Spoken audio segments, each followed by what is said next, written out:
8월 27일 아침 묵상 시간입니다. 말씀을 읽으면서 오늘도 주님과 동행하시는 하루가 되기를 축복합니다.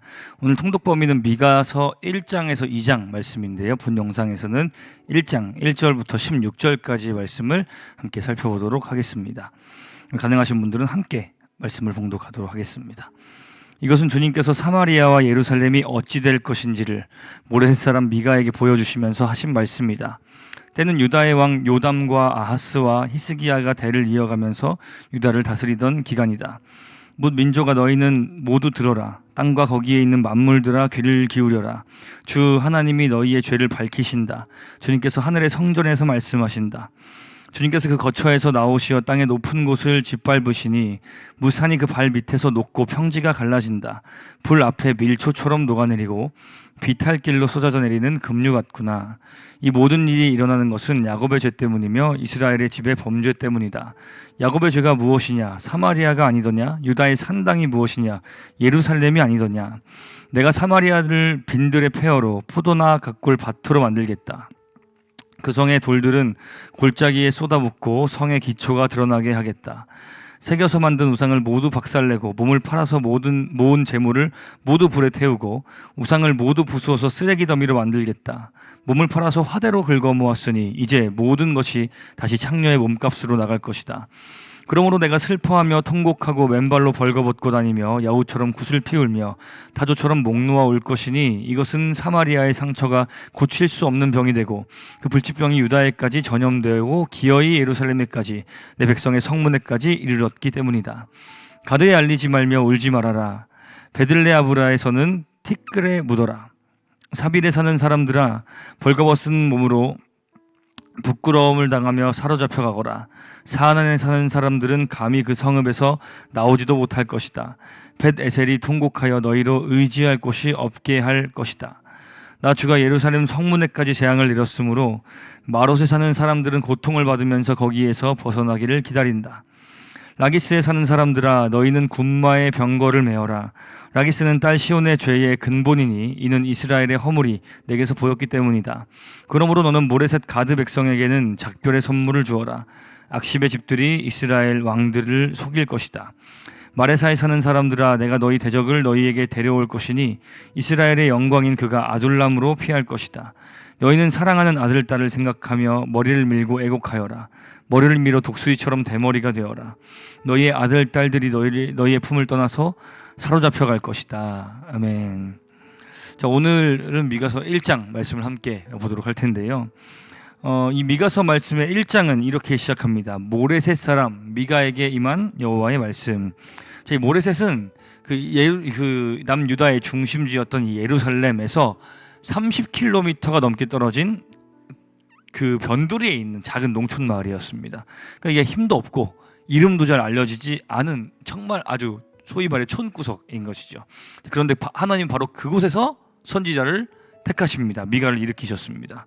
그러니까 사람들의 눈에는 하찮아 보이는 마을, 하찮아 보이는 사람일지라도 하나님 말씀이 임하면 이제 능력이 되고 그의 입술을 통해서 하나님의 임재와 역사가 드러나게 되는 것이죠. 뭐 예수님도 마찬가지고요. 그 외모나 뭐 학력, 배경 뭐 이런 것들을 가지고 우리 자신을 판단해서도 안 되고 다른 사람들을 판단해서도 안 될 것입니다. 사실 성경에는 그런 이야기들이 되게 자주 등장하는데, 이를테면 뭐 제대로 훈련받지도 않은, 물론 뭐 돌팔매질은 굉장히 잘 했지만 군인으로서 훈련받지도 않았던, 그 나이도 충분히 차지 않았던 그 다윗을 들어서 그 다윗이 여호와의 영에 크게 감동되어서 골리앗을 물리쳤다라는 것을 생각해 보면 하나님이 약한 자들을 통해서 이 일을 일으키시는 것들을 우리가 자주 볼 수 있는 것이죠. 자, 그런데 그 미가에게 하나님이 또 어떤 말씀을 주셨는가, 왜 말씀을 주셨는가 한번 생각해 보아야 할 것인데, 4절부터 그 내용을 쭉쭉쭉 살펴보면 그 이유는 이스라엘이 범죄했기 때문이었습니다. 그러니까 그들의 죄는 사실상 따지고 보면 실수라고 할 수 없었습니다. 그들은 하나님의 말씀을 수없이 많이 들었음에도 불구하고 그 말씀을 버린 것이었습니다. 교만했던 것이죠. 그 말씀을 버리면 그 대신에 그 말씀이 있어야 할 그 자리에 뭐가 들어오겠습니까? 우상, 거짓 선지자들의 이야기. 그러니까 결국에는 자기 자신을 만족하게 하는 달콤한 그런 말들, 또 하나님 외에 다른 의지할 만해 보이는 어떤 것들이 그들의 마음 가운데 가득하게 채워지게 된 것이죠. 성경은 사실 반복해서 이런 인간의 타락, 하나님을 배반하는 것에 대해서 이제 이야기를 할 때 이런 표현을 자주 사용합니다. 예레미야 같은 경우에는 생수의 근원이 되시는 하나님을 버렸다. 사무엘상에 보니까 이 교만한 이 태도를 가지고 여호와의 말씀을 버린 것이다. 뭐 이런 식으로 하나님을 버리는 것, 하나님의 말씀을 버리는 것, 이런 식으로 하나님을 떠난 사람들의 상태를 묘사를 합니다.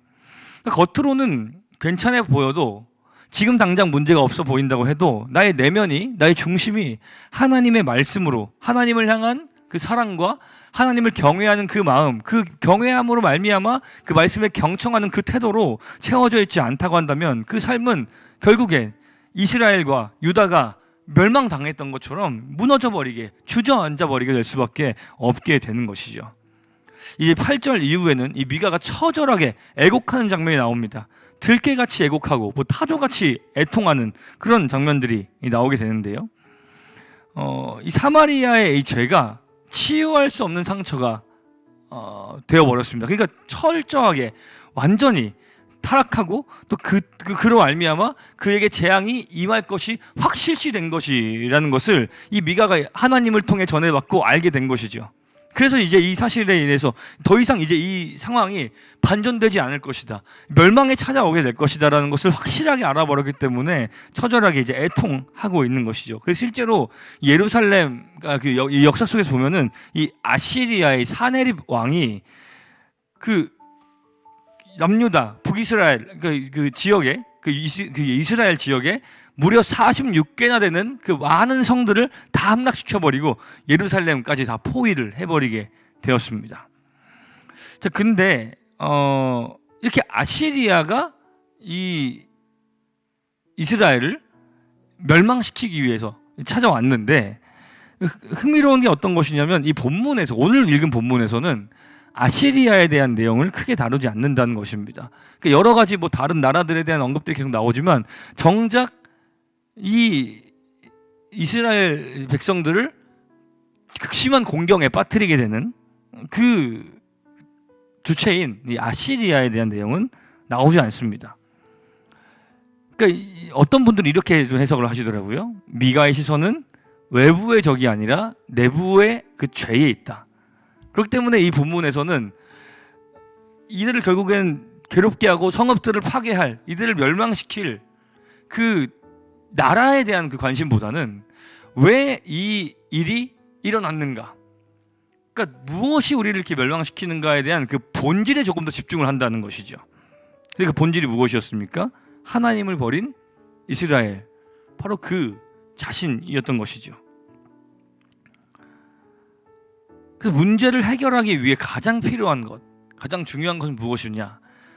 내 눈앞에 펼쳐지는 마치 아시리아의 이 공격과도 같은, 침략과도 같은 어떤 현상 자체를 바라보는 것이 아니라 더 본질적인 것, 왜 이 일들이 일어나는지 그 본질에 조금 더 집중을 하면서 우리 자신에게 문제가 없는지 이것을 먼저 살피는 것이 중요하다는 것이죠. 오늘 이야기한 전체적인 내용을 좀 정리하면서 마무리를 좀 하도록 할 텐데요. 우리는 우리의 마음을 지탱하는 하나님의 말씀을 절대 놓치지 말아야 할 것입니다. 말씀이 사라진 삶은 무너지게 됩니다. 근데 무너지게 되는데 그렇기 때문에 우리가 살펴보아야 할 것들은 말씀이 무너진 이후에 찾아오게 되는 어떤 현상들, 그 현상들 자체에 집중하는 것이 아니라 왜 내 삶 가운데 이런 문제들이 찾아오는가, 말씀에 순종하고 말씀에 따르지 않음으로 알미암아 생기는, 그러니까 결국 하나님께서 우리에게 말씀을 주신 이유는 이 말씀대로 살아가는 것이 가장 복되고 가장 행복하고 가장 좋은 삶을 살 수 있기 때문에 그 말씀을 사랑하는 백성들에게 주신 것인데, 그것을 무시하고 그 말씀을 따라 살지 않다 보니까 찾아오게 되는 다양한 문제들, 그러니까 너 말씀 안 들으면 너 이렇게 혼날 줄 알아, 이런 게 아니라 말씀을 따라 살아가는 게 좋은 것이기 때문에 말씀 주신 것이므로 반대로 생각하면 말씀을 따르지 않음으로 말미암아 우리 삶에 문제가 찾아오게 된다는 것인데, 그 찾아온 문제에 집중할 것이 아니라 우리가 정말 말씀을 잘 마음속에 새기고 있는지, 그렇지 않은지, 그 본질적인 문제를 더 깊이 생각해 보아야 한다라는 것이죠.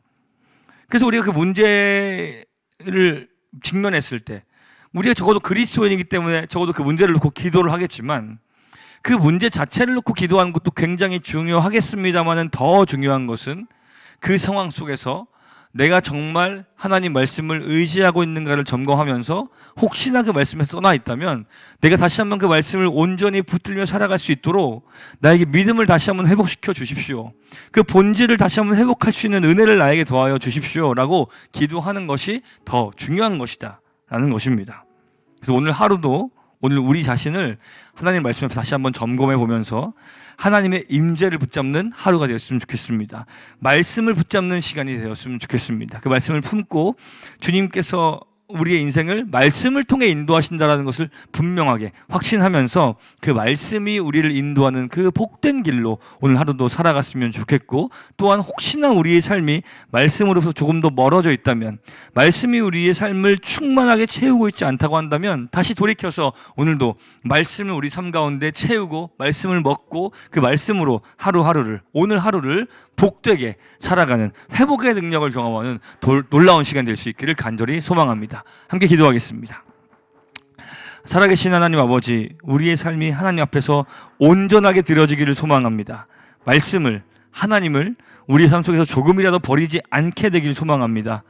혹여나 우리가 주님의 말씀에서 멀리 떨어져 있다고 한다면, 우리 삶에 고통이나 괴로움이 찾아왔다면 눈에 보이는 현상에 집중하지 않고 가장 근본적인 원인, 그 본질을 찾는 지혜를 우리에게 허락하여 주시고 참된 회개로 나아가는 우리가 되게 하여 주시옵소서. 감사드리며 살아계신 예수 그리스도의 이름으로 기도합니다. 아멘.